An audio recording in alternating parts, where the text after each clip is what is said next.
Hi everyone! Ako po si Mommy Rain, a solo parent to 3 boys whose dad grew a pair of wings way back 2019, and this is my solo parenting journey.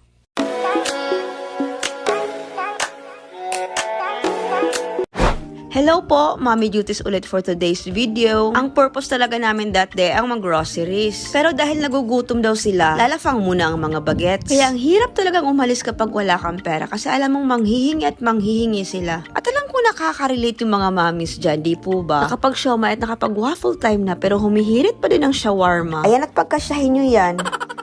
Ang alam ko bago pa magpasok tong video na to, kasi kita nyo naman ang haba pa ng mga buhok, hindi pa nakapag-haircut. So parang mag-grocery kami para may pambaon sa school. Isa kay sa isa dili.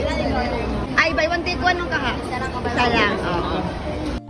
Isa sa pinaka-challenge for me nung naging solo parent na ako is hindi ako marunong mag-budget. Kasi yung daddy talaga nila nagba-budget dati. Yes, may work ako, kumikita ako. Pero yung ATM ko, yung credit card ko, nasa daddy nila. Siya ang may hawak. And yes, I like it that way. Parang ang convenient lang niya for me. Kasi pag may gusto ako, hihingi lang ako. Tapos siya na ang bahala kung paano niya ilulusot yun sa budget. So bills, mortgage, tuition, food budget, everything. Siya lahat ang nagba-budget. All I have to do is to work and earn money. He actually tried to involve me in budgeting, but every time he discusses financial matters, hindi siya nagsisink in sa utak ko. Parang hindi ko siya naa-absorb. Parang feeling ko lang that time, ay kailangan ko lang talagang mag-work. Parang all I have to do is to help him earn money. And that's it. Which is very wrong. Kasi nung nawala siya, talagang nangangapa ako. I do not even know kung magkano lahat yung binabayaran namin every month. So parang naging double hit siya for me. Imagine, hindi na nga ako marunong mag-budget, na cut down pa into half yung income ng family. And I have to deal with all of these adjustments while grieving. So yeah, I really had to learn things the hard way. Pero ganun pala talaga yon. Kapag wala ka na ibang choice, matututo at matututo ka talaga. So by the way, binalik namin yung dalawang tigpa 5 kilos na rice, tas kumuha kami ng isang tag 10 kilos. Actually, isa talaga sa pinaka nami-miss ko is yung mag-grocery na hindi ganun ka-tight yung budget. Dati kasi kapag nag-grocery kami, hindi na ako tumitingin sa price. Lagay lang ako ng lagay sa cart. Tas dati yung 5,000 mo, parang punong-puno na yung cart. Ngayon kasi yung 4,000, parang hindi man lang nangalahati. Tas sa hirap ng buhay, hindi every sweldo nakakapag-grocery kami. Kasi minsan, madaming bayarin, sabay-sabay yung mga kailangang bayaran. So syempre, masasacrifice yung grocery money. Tas bibili na lang ng konti yung mga pang-breakfast, pambaon sa school, ganun.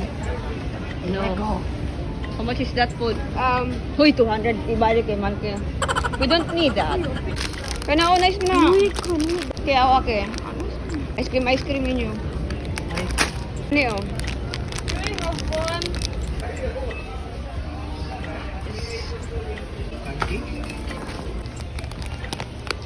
Asan siya? Sige, go. Ay, enough na. Alaya. Okay, that's enough. More than 3 na ni. You want one? I want more. Sige, one. Enough na. Okay.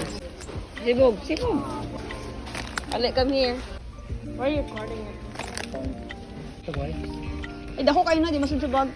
This one na lang. 22. Ano ko rin? Ara overtime. Pila man na? Kanilang muna. 200. Sige, ka na ng 200. Let's go. Sige, let's go pay na.